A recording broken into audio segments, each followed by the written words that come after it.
कल्याणमधील तरुणीला मारहाण करणाऱ्या आरोपी गोकुळ झा याला अखेर बेड्या. स्थानिक नागरिकांच्या मदतीने आरोपीला ताब्यात घेतलं, पोलिसांची माहिती. कल्याणच्या खासगी रुग्णालयामध्ये रिसेप्शनिस्ट मराठी तरुणीला परप्रांतीय गोकुळ झाची अमानुष मारहाण. रुग्णांची गर्दी असल्यामुळे तरुणीनं आत जाण्यापासून रोखल्याचा राग. मारहाणीमुळे तरुणीच्या हातापायाला दुखापत.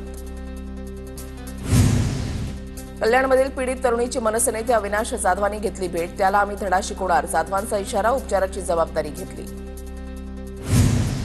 शेतकऱ्यांकडून शासन 1 रुपया घेतं म्हणजे शेतकरी नाही तर शासनच भिकारी आहे.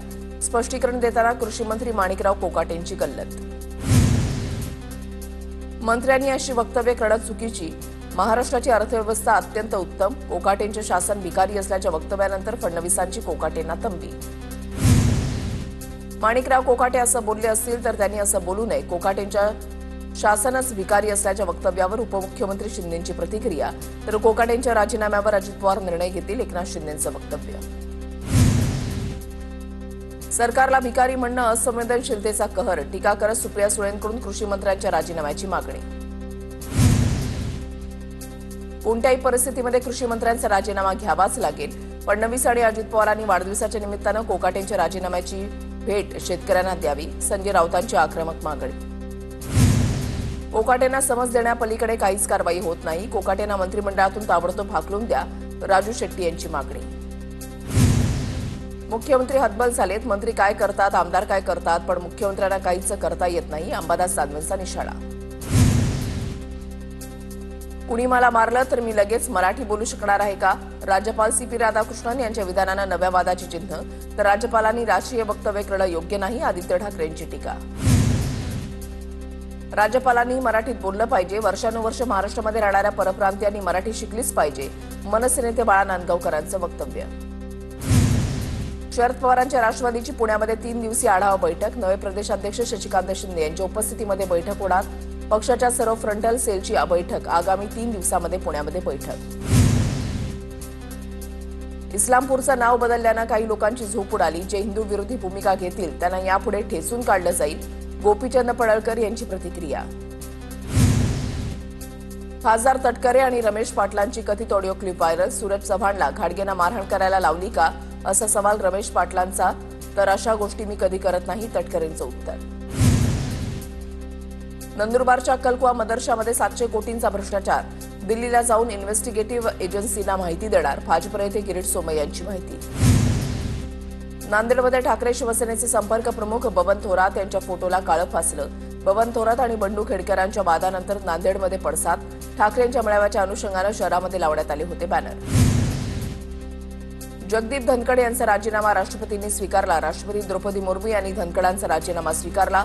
आरोग्याच्या कारणास्तव उपराष्ट्रपती धनखड यांच्याकडून पदाचा राजीनामा. धनखड यांच्या निरोगी आरोग्याची कामना करतो. उपराष्ट्रपती पदासह अनेक महत्वाच्या पदांवर धनखड यांनी महत्वाची भूमिका बजावली. मोदींकडून उपराष्ट्रपतींच्या राजीनाम्यावर पहिली प्रतिक्रिया. धनखड यांच्या राजीनाम्यामागे काहीतरी गूढ. खासदार अरविंद सावंतांना शंका. सकाळी ते निरोगी दिसत होते, कोणीतरी त्यांचं आरोग्य बिघडवलं, सावंतांचं वक्तव्य. जळगावमध्ये ज्येष्ठ विधिज्ञ उज्ज्वल निकम यांची राज्यसभा सदस्य म्हणून निवड झाल्याबद्दल नागरी सत्कार. नागरी सत्कारापूर्वी उज्ज्वल निकमांचं भव्य मिरवणूक काढण्यास स्वागत. नांदेडच्या बिलोली तालुक्यामधल्या हिप्परगा माळ ग्रामपंचायतची इमारत जीर्ण. शासनानं लक्ष देऊन नवीन इमारतीला मंजुरी देण्याची सरपंच आणि गावकऱ्यांची मागणी. पर्यावरणपूरक गणेशोत्सवासाठी मुंबई महानगरपालिका सज्ज. मंडप परवानगीसाठी ऑनलाईन अर्ज सादर करता येणार. 1 खिडकी प्रणाली सुरू.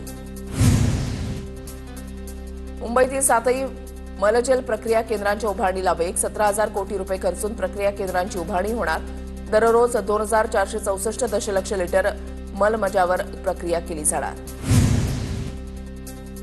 श्रावण महिन्यामध्ये भीमाशंकर येथे व्हीआयपी दर्शन. इतर भक्तांसाठी साध्या रांगेची व्यवस्था. श्रावणी सोमवार आणि यात्रा नियोजनाबाबत जिल्हाधिकारी कार्यालयामध्ये घेण्यात आली आढावा बैठक. जिल्हाधिकारी जितेंद्र हुडी यांच्याकडून यात्रेच्या नियोजनासाठी महत्त्वपूर्ण सूचना. मुंबईहून सुरतला जाणाऱ्या फ्लाइंग राणी एक्सप्रेसवर अज्ञाताकडून दगडफेक. घटनेमध्ये कुणीही जखमी नाही. वैतरणा रेल्वे स्थानकादरम्यानचा प्रकार. आरपीएफ पोलिसांकडून तपास सुरू.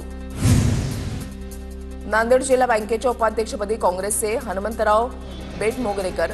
बहुचर्चित उपाध्यक्षपदाची निवडणूक अखेर बिनविरोध. दादांची राष्ट्रवादी, ठाकरेंची शिवसेना आणि काँग्रेसचा पाठिंबा. नांदेड जिल्हा बँकेच्या उपाध्यक्षपदी काँग्रेसचे हनुमंतराव बेटमोगरेकर. बहुचर्चित उपाध्यक्षपदाची निवडणूक अखेर बिनविरोध. दादांची राष्ट्रवादी, ठाकरेंची शिवसेना आणि काँग्रेसचा पाठिंबा. राज्यातील 3 लाख टन कांदा खरेदी करण्याचे काम सुरू. राज्याचे पणन मंत्री जयकुमार रावल यांची माहिती. कांदा उत्पादक शेतकऱ्यांना दिलासा मिळणार. नाशिकच्या आदिवासी विकास आयुक्तालय इथे आंदोलन करणाऱ्या आंदोलकाची तब्येत बिघडली. आमदार हिरामण खोसकर आणि मनसे नेते दिनकर पाटलांनी आंदोलकांची भेट घेतली. मागील 15 दिवसांपासून उपोषण सुरू. जळगावच्या धानोरामधील आदिवासी विभागाच्या आश्रमशाळेमध्ये गोंधळ. तिसरीमध्ये शिकणारी मुलगी अचानक बेशुद्ध पडल्यानं गोंधळ. शाळेमध्ये मुलीनं भूत पाहिल्याची अफवा. अकोला जिल्ह्यामधल्या बाळापुरात मुसळधार पावसानंतर शेतामध्ये पाणी साचलं. शेतामध्ये पाणी साचल्यानं शेती पिकं पाण्यात. पंचनामे करून नुकसान भरपाई देण्याची शेतकऱ्यांची मागणी. जालन्याच्या मंठा तालुक्यामधल्या शिरपूर आणि वडगावात मुसळधार पाऊस. गावांमध्ये पाणी साचलं तर शेती पिकांचंही मोठं नुकसान. सोलापुरात 1 महिन्यानंतर पावसाची जोरदार हजेरी. शहर आणि जिल्हाभरात जोरदार पाऊस. बळीराजा सुखावला. परभणी शहरासह जिल्हाभरात पडत असलेल्या जोरदार पावसामुळे कसुरा नदीला पूर. पाथरी सेलू रस्ता वाहतुकीसाठी बंद. रस्ता बंद झाल्यानं अनेक गावांचा संपर्क तुटला. गोंदियामध्ये 4 दिवसाच्या विश्रांतीनंतर दुपारपासून जोरदार पाऊस. धान उत्पादक शेतकऱ्यांना दिलासा. आता शेती कामांना वेग येणार. उकाड्यापासून त्रस्त नागरिकांना पावसामुळे मोठा दिलासा. वर्ध्यामध्ये 8 दिवसाच्या प्रतीक्षेनंतर पुन्हा एकदा पावसाला सुरुवात. अमरावती, अकोला, यवतमाळ जिल्ह्यातही बरसल्या पावसाच्या सरी. पावसामुळे शेतकऱ्यांना दिलासा. वाशिमच्या मालेगाव तालुक्यामध्ये मुसळधार पावसामुळे काटेपूर्णा नदीला मोठा पूर. पुलावर पाणी आल्यानं कुत्तरडोह गावाचा संपर्क तुटला. 4 ते 5 दिवस बाहेरील संपर्क होणार नसल्याचा अंदाज. वाशिमच्या मंगळूरपीर शहरामधील दर्गा चौकामध्ये असलेली जुनी इमारत कोसळली. घटनेमध्ये कोणतीही जीवितहानी नाही. रिक्षाचं मात्र नुकसान. कोल्हापूर जिल्ह्यामध्ये पावसाचा जोर काहीसा ओसरला. राधानगरी धरण क्षेत्रातही पावसाची उघडीप. पाऊस कमी झाल्यानं राधानगरी धरणाचं सर्व्हिस गेट बंद. गेल्या 33 दिवसांमध्ये सर्व्हिस गेटमधून 9 टीएमसी पाण्याचा विसर्ग. राधानगरी धरण 92% भरलं. वाशिम जिल्ह्यामधल्या रिसोड तालुक्यात 2 वेळेला मुसळधार पावसाची हजेरी. नदीकाठच्या गावांमध्ये पूर परिस्थिती. अनेक गावातील शेती पाण्याखाली. पिकांचं मोठ्या प्रमाणात नुकसान.